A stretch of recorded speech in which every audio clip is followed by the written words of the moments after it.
Dubai. Israel's president spoke at Dubai's Expo 2020 World Fair on Monday on the first presidential visit to the United Arab Emirates, despite the Gulf state overnight saying it had intercepted a ballistic missile fired by Yemen's Houthis.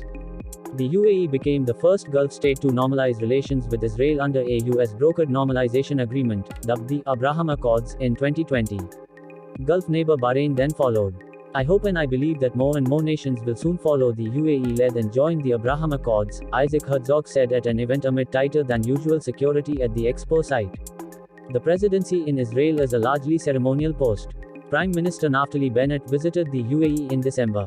Israel supports UAE's security needs. The UAE and Israel share concerns about Iran and its regional allies, and also see the agreements as a way to boost their economies. Already our trade has exceeded over $1 billion, more than 120 agreements were signed and a $100 million research and development fund was established recently, Herzog said in a speech at the 6-month-long World Fair in Dubai Emirate where UAE and Israeli flags were raised and both countries' national anthems were played. He said 250,000 Israelis had so far visited the UAE and he hoped Emirates would reciprocate once COVID-19 restrictions eased. Herzog landed in the UAE capital Abu Dhabi on Sunday where he discussed security and bilateral relations with the UAE's de facto leader. Yemen rebels lose key district after missile attack on UAE.